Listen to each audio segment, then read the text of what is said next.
Baik, Bismillah. Assalamualaikum warahmatullahi wabarakatuh. Waalaikumsalam warahmatullahi wabarakatuh. Alhamdulillah ala ihsanih wa syukru lahu ala taufiqih wa amtinanih wa ashhadu an la ilaha illallah wahdahu la sharika lahu ta'zimun li sya'nih wa ashhadu anna Muhammadan abduhu wa rasuluhu ad-da'i ila ridwanih. Allahumma salli ala Muhammad wa ala alihi wa ashabihi wa ikhwanih. Alhamdulillah kita kembali melanjutkan ya pembahasan rukun al-iman. Ya, sebelumnya kita sudah masuk tentang uh, gambaran umum ya apa saja rukun al-iman. Maka kita masuk kepada pembahasan rukun iman yang pertama, ya iman kepada Allah Jalla fi'ala. Tafadhal, ada yang mau jadi volunteer ya? Pak Teguh silakan. Mal imanu billah. Tafadhal. Bismillah. Eh, dari yang mana ya Ustaz ya? Mal imanu billah. Mal imanu billah. Al imanu billah wa al imanu biwujudihi azza wa jalla wa bi rububiyyah wa uluhiyyah wa bi asma'ihi wa sifatihi subhana. Ma atarul imani. Terjemah awalan. Oh iya, nah.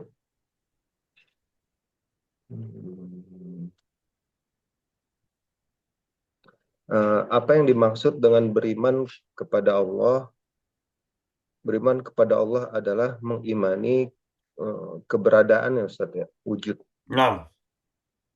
mengimani keberadaan yang maha tinggi dan yang maha mulia, wa birububiyah dan segala bentuk penciptaannya, Boleh langsung pakai istilah rububiyah saja. Hmm. wa birububiyah dan rububiyahnya dan uluhiyahnya dan nama-nama dan sifat-sifatnya yang suci. Oke, Ma lanjut. Ya. Ma'atarul imani billah, apa impact dari beriman kepada Allah?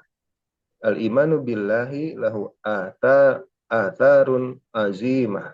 Minha, beriman kepada Allah mempunyai impact yang sangat besar. Di antaranya, al-awwal, annallaha yadfa'u anil mu'minina jami'al makarih.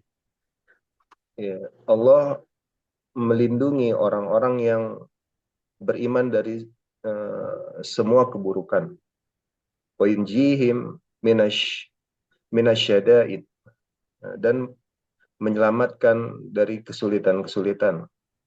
Wa yahfazuhum, menjaga min maka makayidil a'da, dan menjaga orang-orang yang beriman kepada Allah dari tipu daya musuh. Kama qala ta'ala, sebagaimana firman Allah yang Maha Tinggi, innallaha yudafi'u 'anil ladzina amanu. Sungguhnya Allah membela orang-orang yang beriman. Lanjut Ustaz. Ya, lanjut, lanjut. Tuasil. Atsani annal imana sababal hayatid thayyibah. Beriman kepada Allah adalah sebab dari kebaikan dunia, kebaikan hidup, wasa'adah, dan kebahagiaan, wassurur, dan kegembiraan. Qala Kebahagiaan. ta'ala, kebahagiaan.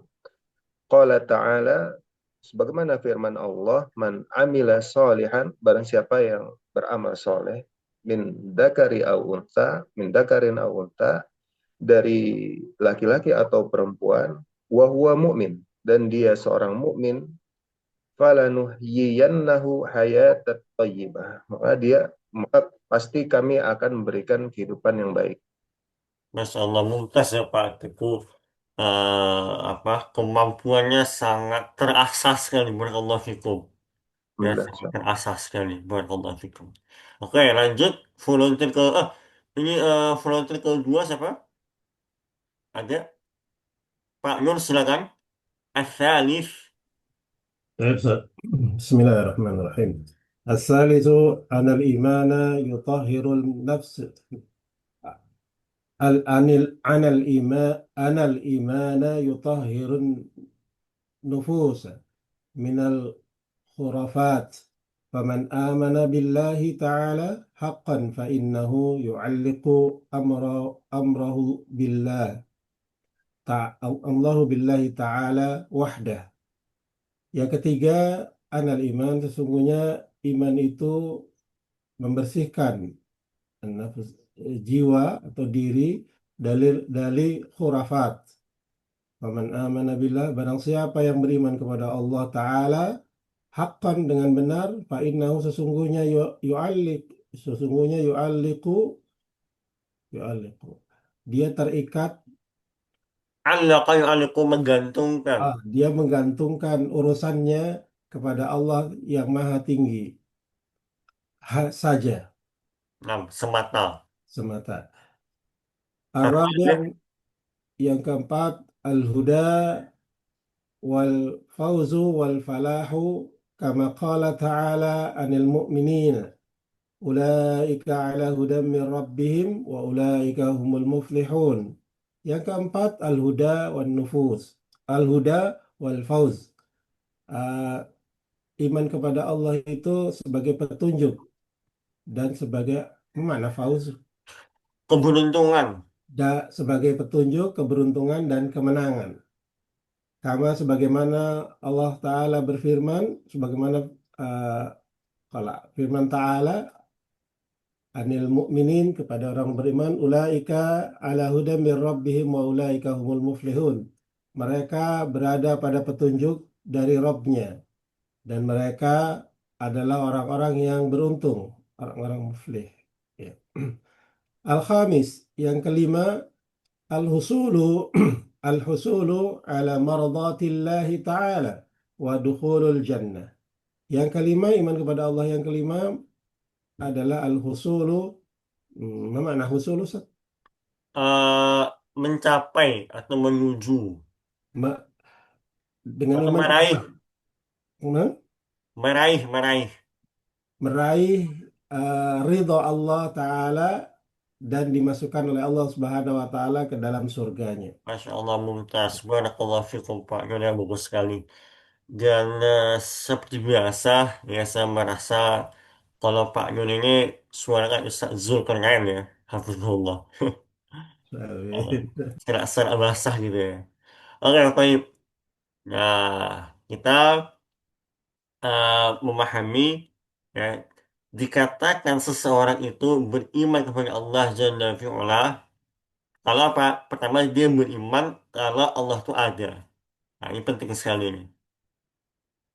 Sebagian orang diuji oleh Allah Subhanahu wa taala dengan penyakit was-was. Ya, dan ini tentu saja dari syaitan ya. Saya punya pasien, ya, beberapa itu mereka muslim dan muslimah dan mereka insya Allah di atas manhaj salaf begitu.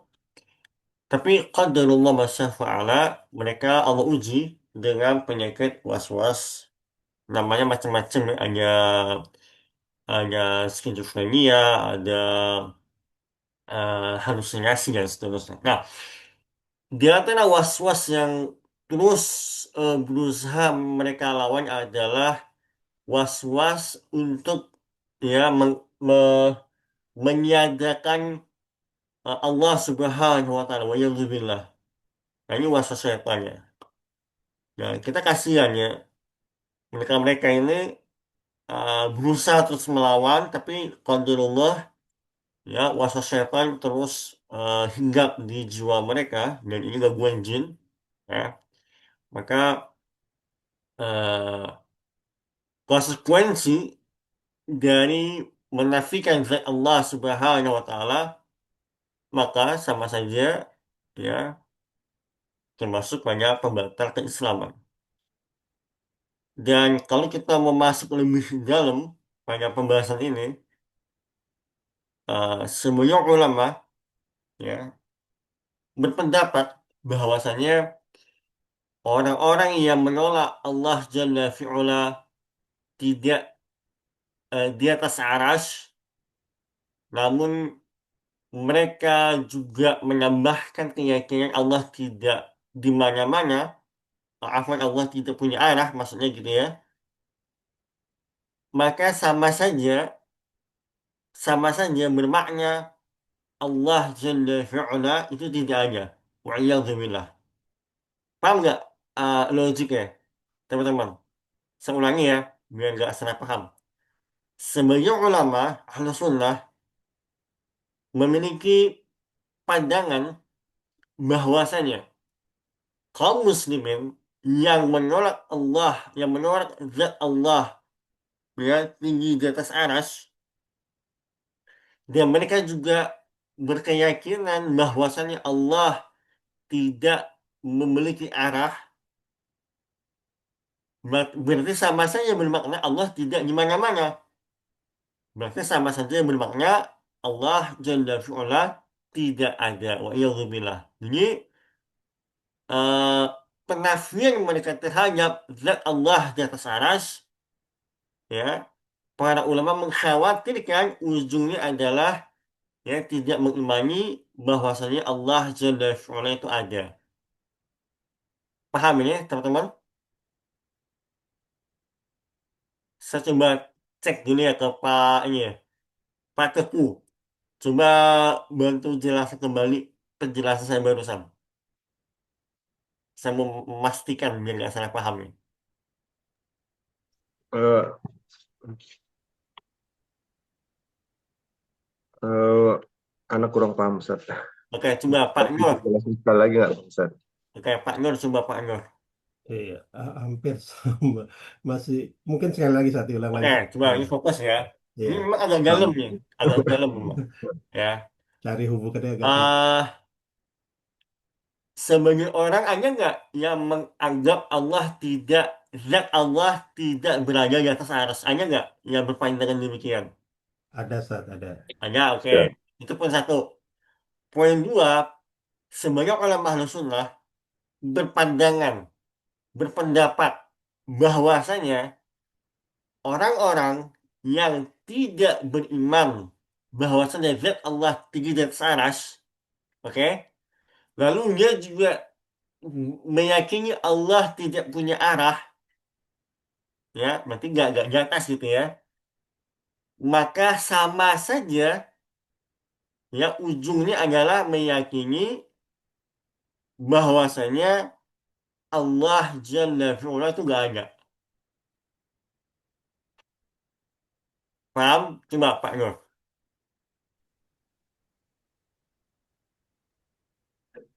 Hmm,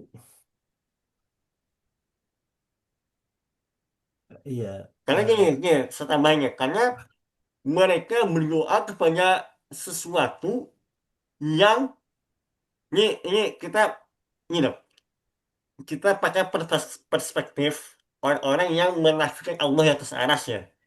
Berarti ketika mereka berdoa kepada siapa kalau gitu? Hmm, Allah gak di atas aras, Allah gak di mana-mana. Berarti gak ada dong hakikatnya. iya, betul, betul. Paham? Paham, paham, Coba tante. ulangi lagi Pak Nur. Iya, Saya jadi ingin memastikan ya, iya. message saya ini Jadi gak salah ditangkap gitu. Ini memang mohon agak dalam mohon pembahasannya. diluruskan. Coba, gak apa, coba dulu. Jadi orang-orang yang meyakini bahwa eh, keberadaan Allah eh, tidak di atas arus itu eh, apa namanya dianggap mereka tidak beriman kepada Allah karena eh, Dikhawatirkan. ya dikhawatirkan ya Dikhawatir tidak. ujungnya mereka menganggap Allah gak Iya, ada. iya. Karena ya memang secara apa ya, secara syar'i ya pemahaman eh, keberadaan Allah ya di atas arsy gitu Sat. Hmm.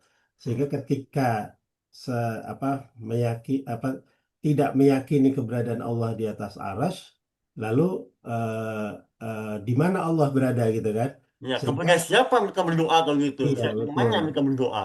iya kira-kira begitu. Alhamdulillah.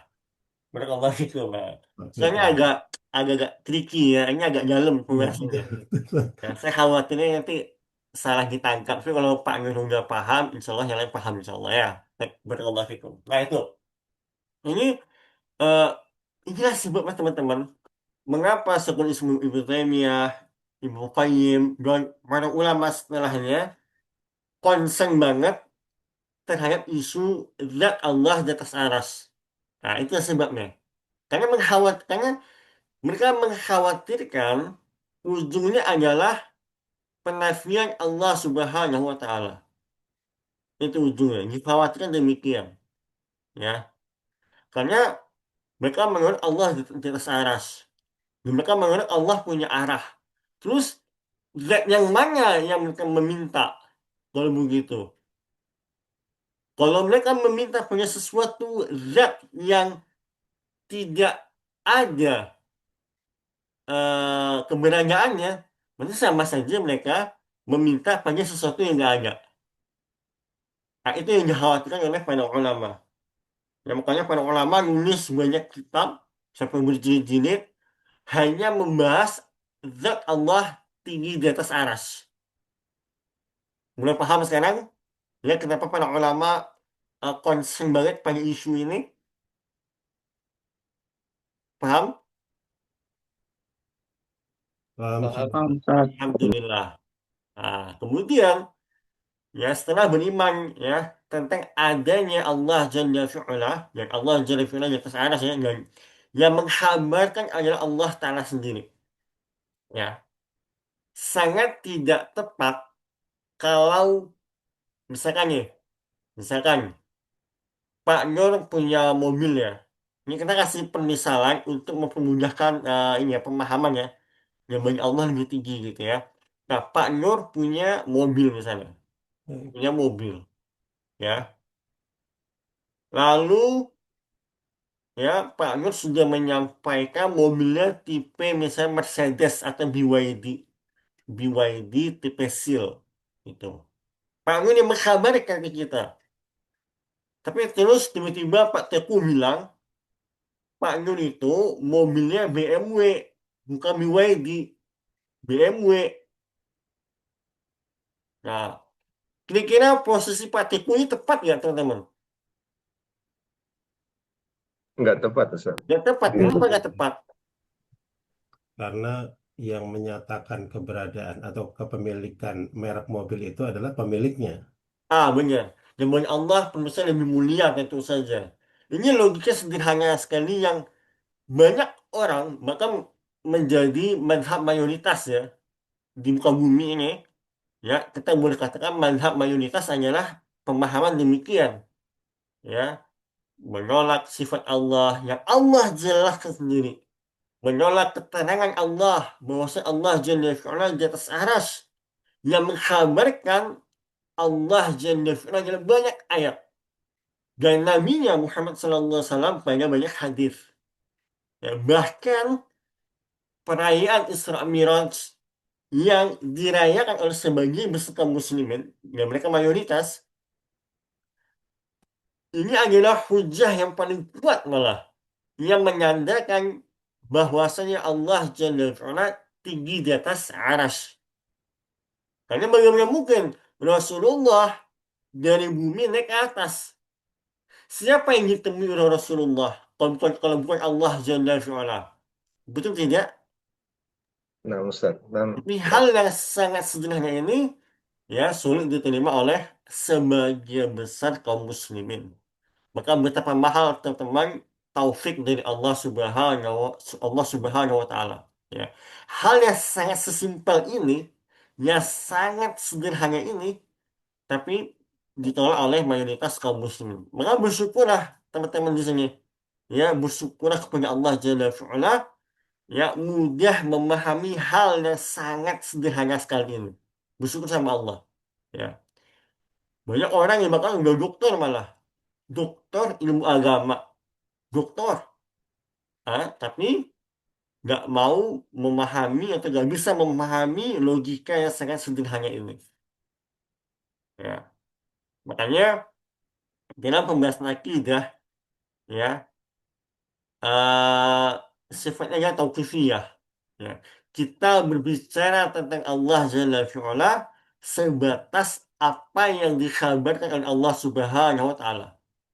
Ya, nggak mungkin kita berbicara tentang Allah sedangkan Allah tidak mengkhabarkan. Nggak mungkin. Kemudian beriman terhadap rububiyah Allah. Ya, rububiyah ini ya sederhananya saja berkaitan dengan ya Allah Jalla fi'ala sebagai pencipta, ya pengatur rezeki, kemudian yang menghidupkan, yang mematikan, dan seterusnya. Dan untuk poin ini, ya eh, kafir Quraisy pun beriman demikian. Yahudi pun mayoritas ya beriman demikian. Bahkan Nasrani pun meyakini demikian. Maka khilafnya kecil pada poin ini. Khilafnya apa? Kecil pada poin ini. Ya, kecuali memang eh, orang-orang yang menyembah ya ya selain Allah Jalla fi'ala seperti menyembah sapi atau seterusnya. Ya, kedua beriman terhadap uluhiyah Allah Jalla fi'ala. Uluhiyah yang berkaitan dengan hak untuk disembah, hak untuk diibadahi. Nah, di sinilah terjadi banyak perbedaan, penyimpangan. Dan teman-teman harus tahu ya, bahwasanya benang merah dakwah dari Nabi Adam alaihissalam sampai Nabi Muhammad sallallahu alaihi wasallam itu sama, benang merah sama. Ya, uluhiyahnya hanya untuk Allah Jalla fi'ala. Ya, fiqih boleh berbeda pada setiap masanya. Dan itu wajar. Ini salah satu hikmah Allah Jalla fi'ala. Tapi masalah ya rububiyah, uluhiyah, asma wa sifat dari zaman Nabi Adam sampai umat Nabi Muhammad SAW itu sama, ya nggak ada perbedaan, ya sehingga saya tanya nih ke teman-teman, apakah khilaf pada bab rububiyah Allah, uluhiyah Allah, asma wa sifat adalah ya khilaf yang bisa kita melapang dada atau khilaf yang mendapatkan ulur, ada punya pandangan? Contoh khilaf yang dapat uzur adalah masalah sholat misalnya. Apakah setelah ruku kita apa namanya isdal atau bersedekap? Itu khilaf yang di yang mendapatkan uzur. Nah, tapi khilaf masalah poin ini apakah mendapatkan uzur atau enggak, teman-teman? Coba Karena ya. Nampaknya enggak, Ustaz. eh, eh, kalau untuk masalah akidah eh, nggak ada uzur Ustaz. Tapi kalau untuk masalah fikih ada uzurnya. Nah, Masya Allah, mumtaz ya. Kenapa enggak ada uzur dalam masalah akidah, Pak Tifku? Karena ini menyangkut ke keyakinan kita, pandangan kita terhadap kepercayaan kita kepada Allah. Nah, baik. Baik, mumtaz. Dan akidah dari zaman Nabi Adam alaihissalam sampai umat Nabi Muhammad sallallahu alaihi wasallam itu sama semua. Ya, sama semua. Ya, baik, mumtaz. Tapi saya kasih sedikit catatan ya.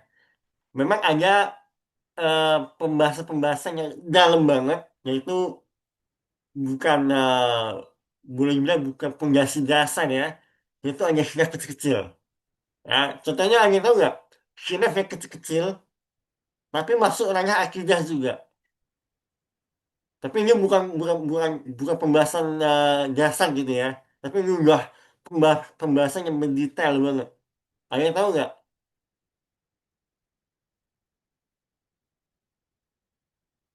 Ayo coba-coba. Apa kalian tahu?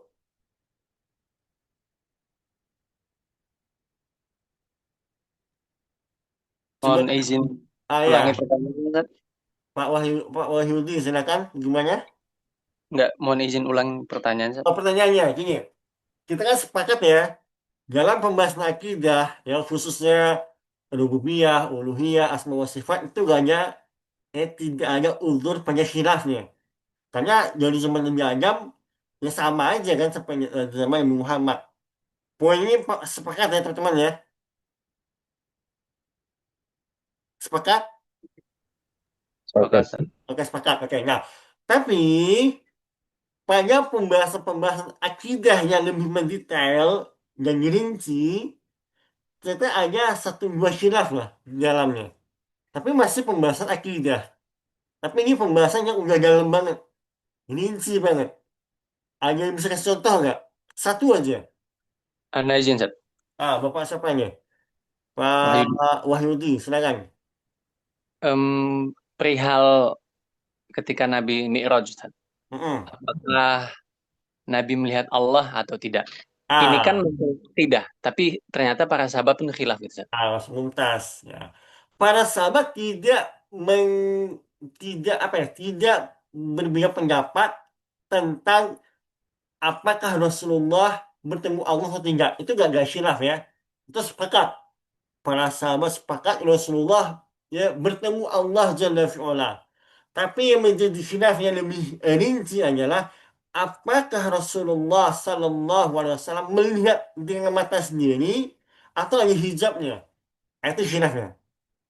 Ya, khilaf ini tidak menafikan Rasulullah berjumpa dengan Allah Jalla fi'ala. Paham ini teman-teman? Sebagai orang menjadikan pembahasan ini untuk menafikan tentang zat Allah di atas aras. Sebagai orang ya, yang mereka memang gak beriman Allah di atas aras, mereka menjadikan khilaf para sahabat ini sebagai dalil bahwasanya Allah tidak di atas aras. Paham ini? Kenapa orang-orang ini menjadikan kisah khilaf ini sebagai dalil Allah tidak di atas aras? Ada yang bisa sampaikan ke saya? Ya memang agak dalam pembahasan kita teman-teman ya. Eh, ya kalau saya hanya membahas tentang rububiyah, uluhiyah, saya kan teman-teman udah paham lah. Tapi saya ingin teman-teman masuk pada pembahasan yang lebih mendalam gitu ya. Ada mau coba nggak menjelaskan? Saya ulangi pertanyaannya. Mengapa sebagian orang yang mereka tidak meyakini Allah di atas aras menjadikan khilaf para sahabat ini sebagai dalil untuk keyakinan mereka bahwa Allah tidak di atas aras? Paham ini soalnya, teman-teman? Halo? Paham, Ustaz. Cuman Oke. jawabannya nggak paham. Jawabannya nggak paham. Aduh, coba nggak paham. Coba dulu aja. Kalau salah saya koneksi kok. Saya ulangi soal teman-teman ya, tolong disimak. Soalnya saya ulangi. Ya. Tadi kita sudah bahas ya, bahwasanya pembahasan akidah itu ya, bab yang dasar kita gak ada khilaf ya. Tapi ada loh satu dua khilaf yang rinci. Misalnya terkait para sahabat khilaf nih. Ketika Isra dan Miraj, apakah kan Rasulullah berjumpa sama Allah Ta'ala ya. Nah, khilafnya adalah apakah Nabi Muhammad SAW melihat dengan mata sendiri atau ada hijabnya? Oke, itu khilaf para sahabat. Nah, orang-orang yang menolak tentang Allah di atas aras menggunakan khilaf para sahabat ini sebagai dalil bagi mereka atau sebagai dalil untuk menguatkan akidah mereka bahwasanya Allah tidak di atas aras. Nah, saya pertanyaannya, kok bisa? Bagaimana cara pendalilan orang-orang ini? Kok bisa memakai khilaf para sahabat untuk menolak Allah di atas aras? Paham ini, teman-teman? Paham, Ustaz. Oke, ada mau coba nggak ngasih pandangannya? Kayak mana Menan caranya gitu loh, kok bisa khilaf para sahabat memperkuat akidah mereka? Mungkin saudara-saudara kita yang berpandangan bahwa Allah tidak ada di bukan di aras, di atas aras itu mungkin ingin memperkuat argumentasi mereka dengan dalil yang mereka kaitkan ke argumentasi mereka untuk meyakinkan atau mempengaruhi orang gitu, Ustaz. Ya, tapi kok bisa loh? Gimana caranya? Gimana jalan ceritanya ini khilaf para sahabat nih sebagai penguat akidah mereka? Gimana cara berpikirnya kira-kira? Sampai kesimpulannya Allah di atas aras kesimpulan mereka dengan berdalil khilaf para sahabat.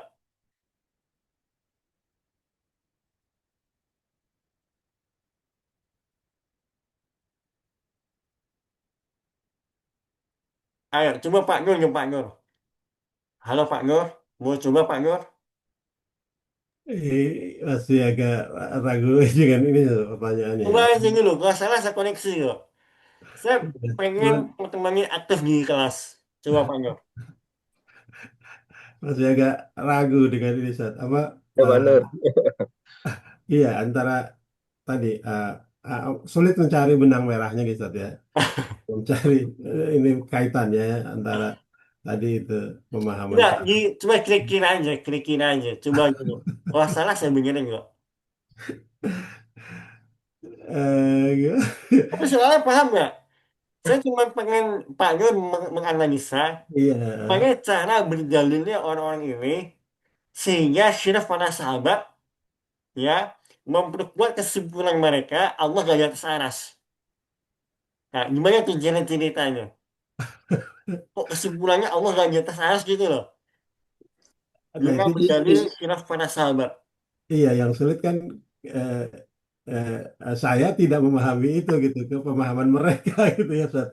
Jadi mengira-kira mungkin mereka mungkin tadi ya pemahaman mereka seperti itu apa namanya ada peluang khilaf para sahabat kan di situ ya. Jadi khilaf itu dijadikan dalil oleh mereka kan gitu ya.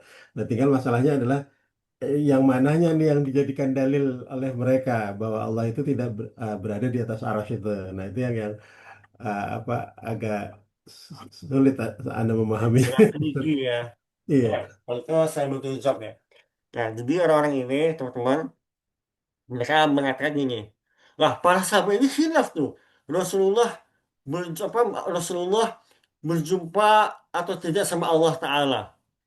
Jadi mereka membawakan khilaf ini kepada poin khilaf apakah Rasulullah berjumpa Allah atau tidak. Dibawa ke sana tuh. Sehingga mereka mengatakan para sahabat itu hanya khilaf tuh. Berarti ini khilaf yang mu'tabar, khilaf yang mendapatkan uzur. Ya, boleh dong kami berpandangan Allah di atas aras, sebagaimana para sahabat khilaf. Apakah Nabi Muhammad berjumpa dengan Allah atau tidak? Itu poinnya. Padahal kita harus tahu nih, ya kalau kita telisik lebih mendalam, khilaf sebenarnya bukan itu. Khilaf yang sebenarnya adalah apakah Nabi Muhammad SAW melihat langsung atau pakai hijab? Itu khilaf yang benar. Paham ini teman-teman? Nah, paham, Ustaz. Nah, Ustaz. Alhamdulillah. Jadi Jadi berarti apa salah Ustaz? gunakan gitu ya, Ustaz. Afwan. Jadi gimana Pak Nur atau Pak ya, Teguh ini? jadi berarti eh, apa namanya? Khilaf para sahabat itu bukan khilaf keberadaan Allah di atas arasy ya, Ustaz ya. Bukan, enggak. Keberadaan Para apa? sahabat meyakini Allah di atas aras. Iya, Cuma yang jadi soal berarti adalah apakah ketika Rasulullah berjumpa dengan Allah itu melihat dengan mata sendiri atau dengan ada tadi penghalang ada hijab? hijab. Oke oke Itu. oke. Baik, Ustaz. Apakah seperti Nabi Musa alaihissalam melihat Allah langsung nggak pakai hijab atau ada hijabnya? Itu persoalannya sekarang. Nah, sama orang-orang ini, nah mereka menjadikan khilaf para sahabat ini dalil untuk memperkuat akidah mereka bahwasanya ini khilaf yang mu'tabar. Wong para sahabat ada khilaf kok. Apakah Rasulullah berjumpa Allah atau enggak? Itu letak benang merahnya ya. Nah, Ustaz. Jadi Nah, disimpangkan begitu ya, Ustaz ya. dengan banget disimpangkan oleh mereka.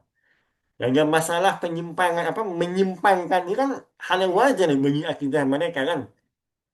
Yang istawa diubah jadi apa sama mereka? Istaula.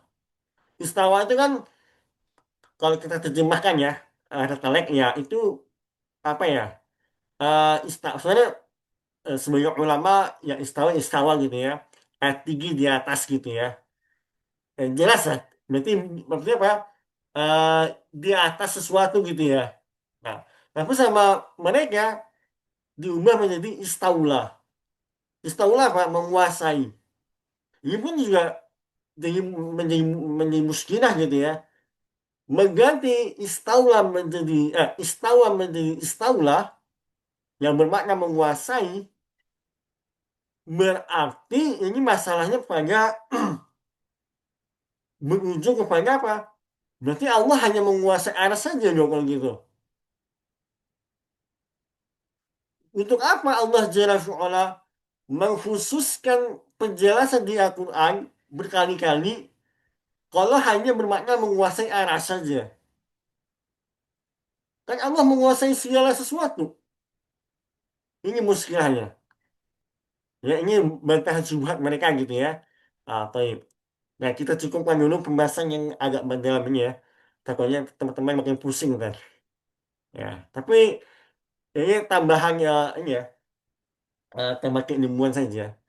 Nah, supaya kita paham nih. Oh, kenapa ya para ulama mungkin sebagian kita bertanya-tanya ya, kenapa sih kok para ulama nih dari zaman Ibnu Taimiyah misalnya konsen banget di bab ini gitu loh. Nah, ternyata kita tahu nih ujung-ujungnya yang dikhawatirkan apa? eh Mulhid ya. Apa mulhid itu ateis itu dikhawatirkan. Nah, nah ini semua pengaruh dari apa teman-teman? Sebenarnya kan sebenarnya ya, akidah harus sunnahnya akidah yang paling mudah teman-teman. Gampang banget. Begini nggak? Benar, Ustaz. Tapi Nah, pertanyaan saya tolong dijawab. Mengapa akidah yang gampang ini menjadi susah dicerna oleh mayoritas kaum muslimin hari ini? Itu ada sebab satu faktornya. Ada faktor tunggal itu. Ada tahu nggak? Pemahaman yang Berlebihan, salah. Ustaz. Kurang tepat. subhat, Ustaz. Hah? Subhat. Ya sudah pasti tapi hanya satu saya kasih dulu ya hanya satu ilmu yang masuk ke dalam kaum muslimin dan Filsafat. ini mengubah ya paradigma berpikir kaum muslimin masalah akidah Filsafat.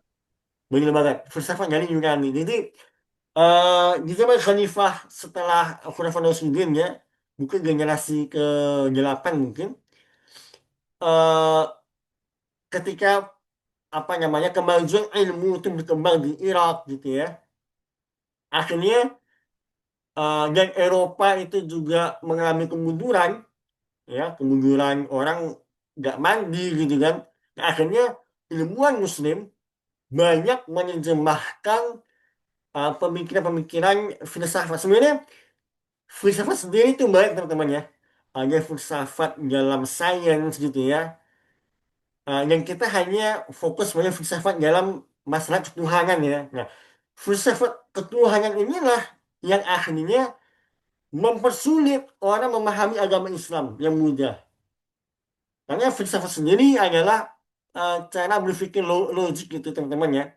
Cara berpikir logik. Orang kalau sains kayak saya seorang insinyur, seorang sains, itu wajar pakai pakai pakai filsafat pada sains ya, pada matematik, pada ilmu teknik itu wajar karena memang memang tempatnya memakai logik pada hal sains ya. Nah, tapi yang merusak adalah filsafat ketuhanan ini. Ya, sehingga segala sesuatu yang berkaitan dengan Allah itu harus logik bagi mereka. Akhirnya mereka buat kaidah-kaidah ya sebenarnya tujuan mereka tuh eh, untuk menjaga Allah Ta'ala dari tuduhan yang enggak. Akhirnya mereka buat kaidah-kaidah segala macam pakai filsafat yang akhirnya mempersulit mereka sendiri. Ya, contoh sederhana aja, masalah istawa. Mengapa mereka mati-matian berjuang, ya, ya bagi mereka ini jihad ya, untuk menjaga Allah dari sifat istawa. Anda tahu nggak? Makanya bagi mereka berjihad loh, untuk berjuang mereka supaya Allah ini tidak dianggap istiwa. Akhirnya mereka buat kaidah-kaidah pakai usul filsafat. Tapi yang tahu nggak? eh, Kenapa gitu loh? Apa sih aib yang ingin mereka hindari dari Allah Taala, dari sifat istiwa? Izin, izin Ustaz. Coba Pak Emir. Eh, Mereka pingin apa mencegah aib pada Allah, yaitu bahwa Allah butuh sama sesuatu selain dia gitu, butuh sama Allah. Mumtaz. Mumtaz. Mereka ini berjihad, berjuang, ya, berikhtiar, mensucikan Allah dari sifat membutuhkan makhluk. Akhirnya mereka gunakan logik pada filsafat ketuhanan untuk melindungi Allah Ta'ala. Dan itu salah mereka ya. Gak tepat cara mereka. Padahal, ya, makanya gampang banget gitu ya. Mereka mengira kalau Allah istiwa, berarti Allah butuh sama aras dong. Oh, gampang jawabannya. Ya, gampang jawabannya. Matahari di atas bumi nggak teman-teman? Iya Ustaz. Ya, secara secara mutlak ya, mau kayak manapun posisi matahari ya dan bumi, posisi matahari di atas bumi, gitu ya. Dari perspektif kita di bumi gitu ya. Kira-kira matahari butuh bumi nggak? Tidak Ustaz. Ya Tidak. butuh, ya nggak butuh. Nah, di bagi Allah pemisahan yang lebih sempurna tentu saja gitu ya.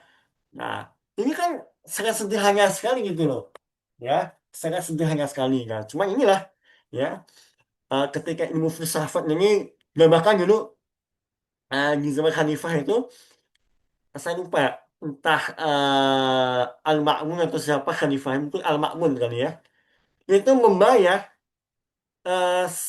setiap satu lembar naskah Yunani itu dibayar 1 emas gitu. Akhirnya mereka, sebagian mereka ini penerjemah ini berbuat curang gitu ya. Mereka ini tumpuk-tumpukin gitu loh terjemahannya supaya banyak emas yang diperoleh. Nah gitu. Makanya pemikirannya Plato, kemudian Aristoteles itu masuk dalam, ya, pembahasan akidah.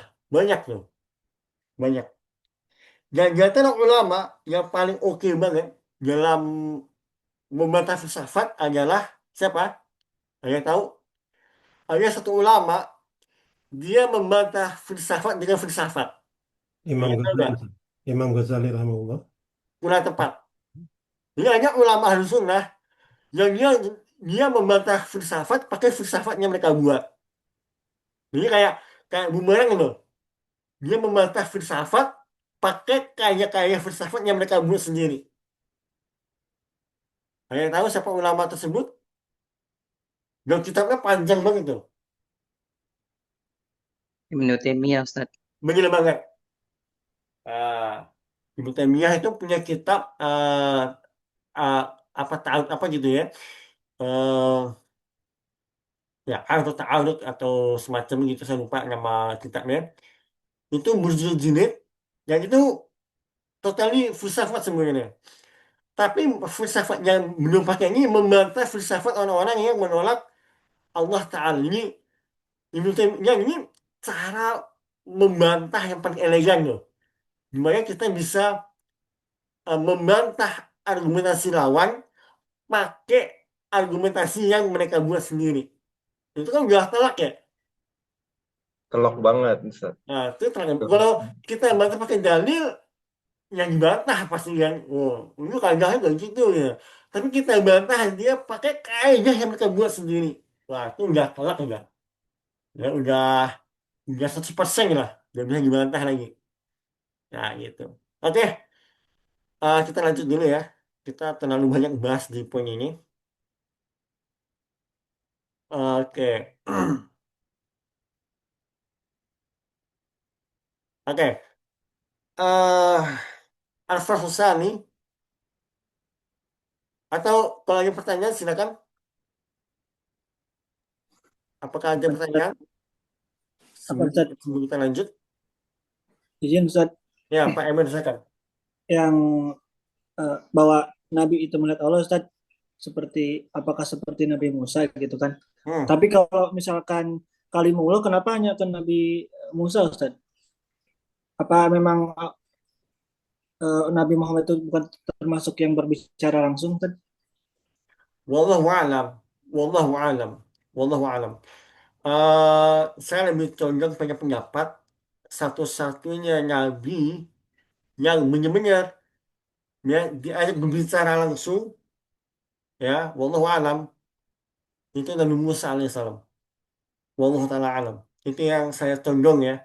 Walaupun ada khilaf ya, tapi saya lebih condong hanya Nabi Musa alaihissalam. Adapun selebihnya, adapun selebihnya, wallahu alam, saya lebih condong kepada pendapat eh, melalui perantara malaikat Jibril.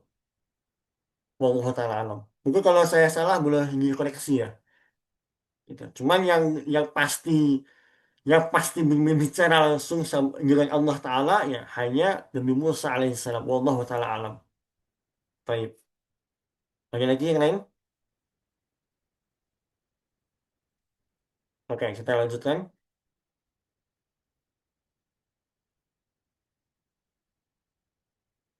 Siapa yang mau volunteer?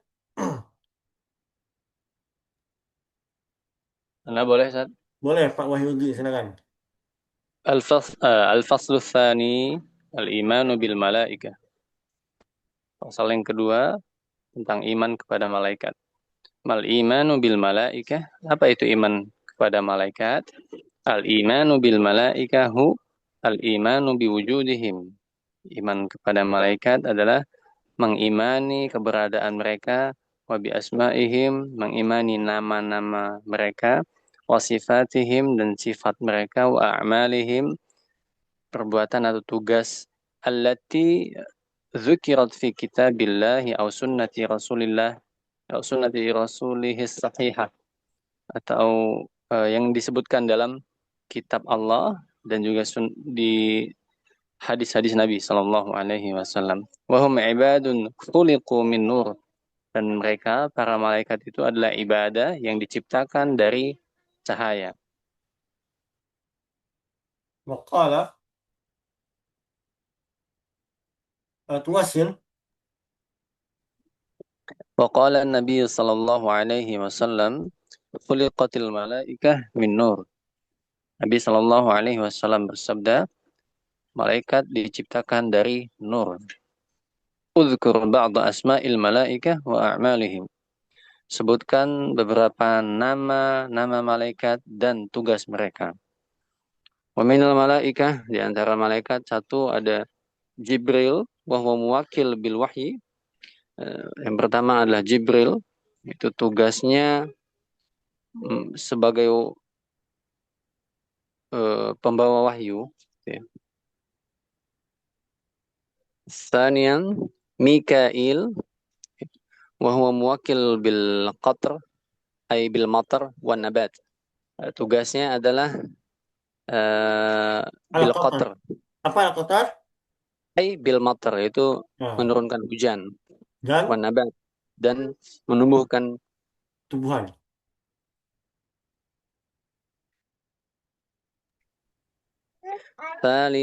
Talisan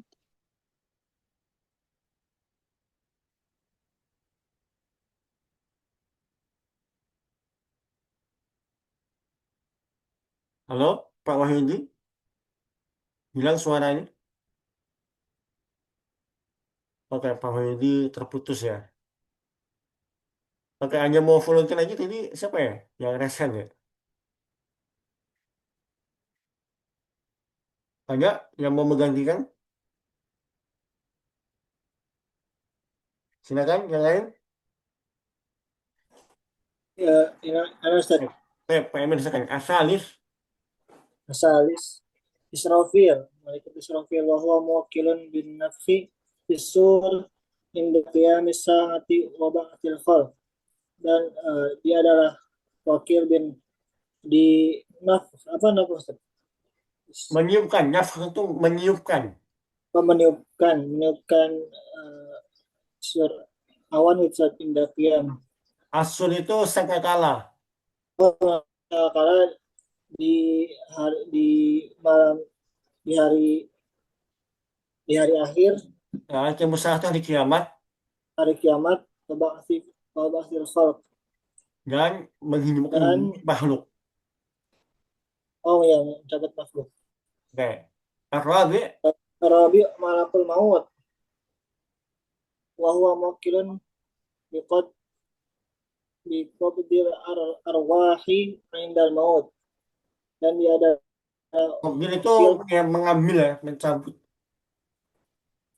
pencabutan arwah ruh Ya. ketika mati. Sebenarnya qobat itu maknanya memegang sebenarnya. Qobat makanya kalau dalam fikih muamalah ada pembahasan qobat ya, memegang sebenarnya. Tapi konteks dalam Memegang, malaikat maut berarti mencabut ya. mencabut. Ya. Al-Khamis, Khamis munkarun wa nakirun. Munkarun wa nakir, keduanya yas'alanil mayyita fil qabri. Keduanya menanyakan mayit di dalam kubur. ya terakhir As-Sadis, Asadis Malik, malaikat Malik bahwa mukilun bin nari ai khazinun nar, dan dia adalah wakil di neraka, yaitu penjaga neraka. ya mumtaz, masalah barakallahu fikum. Pertanyaan ini, teman-teman. Bukankah malaikat yang kita pelajari ketika TK dulu ada 10, kok sekarang cuma 6 nih? Yang 4 kemana? Saya tahu, ada yang bisa jawab. Saya ulangi pertanyaannya. Tidak tidak ada Saya, Pak dari Emir silakan. Atau Pak Nur silakan. Eh, ada dua eh, eh, malaikat yang disebutkan ini saat apa namanya nggak jadi Oke, ragu ya. ragu. Saya ulangi pertanyaannya. Kita dulu pas TK, ingat banget ya, kita diajarin nama malaikat ada 10 nih. Ya. Tapi kok di banyak kita para ulama, hanya 6 saja yang disebutkan. Empatnya gak ada. Kenapa kira-kira ya? Kok dihapus 4 itu ya? Ada yang tahu?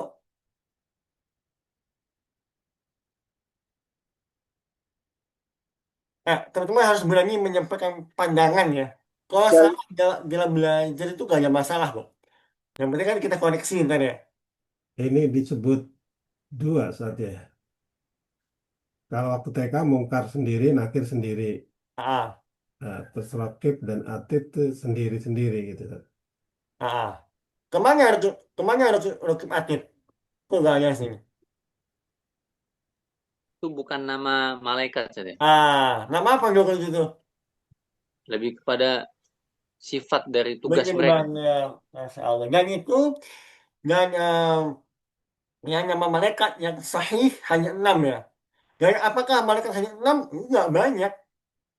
Bahkan malaikat yang hadis sahih ya, yang kita akan bahas nanti di pembahasan surga kayaknya.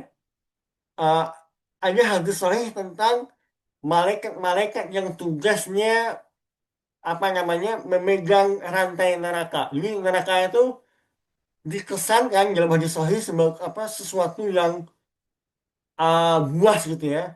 Dan itu ada tali kekangnya. Pernah dengar nggak hadisnya teman-teman? Atau baru baru dengar nih? Pernah Ustaz. Ya, ya, ya. Nanti kita akan bahas di pembahasan surga sama neraka. Nanti ada pembahasan. Cuma saya kasih spill dikit. Jadi neraka pun itu ada tali kekangnya. Jadi seolah dikesankan neraka ini buas banget. Dia haus sama manusia buat dimakan gitu loh. Nah, itu ada tali kekangnya. Satu tali kekang ini dalam hadis sahih itu dipegang oleh 70.000 malaikat. Bayangin. Dan itu gak cuma satu tali kekang doang, banyak tali kekangnya. Berarti mereka ada berapa? Ada 6 atau banyak? Banyak Ustaz. Banyak malaikat. Gitu. Bahkan malaikat yang tawaf ya di atas aras itu juga banyak. Bukan ada malaikat yang menopang aras juga banyak. Nah, ini malaikat itu banyak. Nah, ada pun penyebutan malaikat Jibril, Mikail, Israfil, ya ini adalah kata para ulama bentuk pemulihan Allah Subhanahu wa taala kepada malaikat-malaikat tersebut. Nah, ini soal terakhir sebelum kita closing ya. Apakah iblis dahulunya malaikat atau tidak? Ini soal terakhir ya sebelum kita closing. Hanya yang punya pandangan nggak? Apakah iblis laknatullah alaih sebelumnya malaikat atau tidak? Bukan Ustaz. Kenapa bukan? Karena dari penciptaannya kan beda ya. Kalau iblis kan dari api, sementara malaikat dari cahaya, dari nur. Masalah Mumtaz. Memang ini khilaf ya di para ulama. Apakah iblis ini dahulunya termasuk malaikat atau tidak? Ya, dan para ulama punya dalil mereka sendiri ya yang mengatakan iya. Tapi saya pribadi lebih condong kepada pendapat yang mengatakan malaikat, afwan, iblis bukan malaikat. Ya, dia dahulunya adalah hamba Allah yang istimewa, yang sangat taat kepada Allah Ta'ala, ya, tunduk patuh sama Allah, sehingga Allah muliakan iblis waktu itu, dulu namanya gak iblis ya, nama aslinya khilaf para ulama, cuman jin satu ini, saking dia istimewanya, dia secara, apa ya, keberadaannya, setara dengan para malaikat, ya, saking istimewanya jin satu ini, ya. Tapi akhirnya ya, dia durhaka sama Allah Ta'ala dan ya, mendapatkan yang dia rasakan sekarang. Dan teman-teman mungkin mengira kok bisa ya sepele padahal hanya masalah gak mau sujud, tapi hukumannya kekal di jahanam ya. Bahkan sebagai teman-teman kita ini kaum muslimin nih, eh, mereka punya pandangan yang agak konyol. Mereka mengatakan iblis ini sebenarnya orang yang bertauhid, kata mereka. Tahu nggak apa alasan mereka? Mengatakan iblis ini hamba Allah yang sangat bertauhid, nggak mau sujud sama Adam. Karena apa? Kata mereka, iblis hanya mau sujud kepada Allah Ta'ala. Nggak mau sujud kepada manusia. Inilah implementasi tauhid yang hakiki. Ini begitu salah nih, teman-teman. Salah, Eh, Ustaz. Kacau kali, Ustaz. Kacau ya. Terus gimana cara meluruskannya kalau memang kacau? Itu bukan soal sujud sama Adamnya, Ustaz. Tapi Tapi, soal nurut sama perintah Allah. benar banget. Jadi yang harus dilihat adalah iblis ini merasa lebih tahu dari Allah Ta'ala. Itu persoalannya. Merasa lebih pandai dari Allah. Merasa lebih tahu. Merasa lebih bijaksana gitu loh. Padahal ya harusnya dia as-sam'u wa ta'ah. Dia dengan dia taati Allah Ta'ala. Ketika dia merasa lebih pintar dari Allah, yang menganggap perintah Allah ini gak make sense, perintah Allah ini gak masuk akal, berarti dia menganggap dia lebih hebat dari Allah Ta'ala. Inilah poinnya teman-teman. Inilah poinnya. Dan ini kita bisa ejawantahkan pada diri kita nih. Sebagai kita menolak syariat waris di sana. Dia mengatakan waris ini gak make sense, gak adil. Kok ya bisa sih? Laki-laki dapat dua bahagian, perempuan hanya satu. Nah, ini sama aja nih. Sama cara berpikirnya iblis ketika membantah Allah Ta'ala. Wah, perintah Allah ini nggak make sense. Kok bisa saya sujud sama Adam yang dia hanya dari tanah? Gitu. Sama nggak cara berpikirnya ini? Sama, Ustaz. Sama Sama, saat potong. makanya kalau kita belum mampu menjalankan syariat, ya udah kita gak usah buat alasan-alasan ini gak make sense, ini gak masuk akal, enggak. Ya udah, kalau Anda gak bisa, muharap sama Allah aja udah, ya atas kelemahan diri, gitu kan? Sebanyak orang, khususnya para wanita gitu ya, menolak syariat poligami misalnya. Dia mengatakan ini gak adil, ini gak make sense. Nah, ini udah sudah menyerupai ya cara berpikirnya iblis. Wa'iyadzubillah. Oke, sekian yang bisa kita bahas pada pertemuan hari ini. Jazakumullah khairan atas atensi teman-teman. Kita akhiri dengan doa kafaratul majelis. Subhanakallahumma wa bihamdika asyhadu an la ilaha illa anta wa astaghfiruka wa atubu ilaik. Wassalamu alaikum warahmatullahi wabarakatuh. Barakallahu fiik.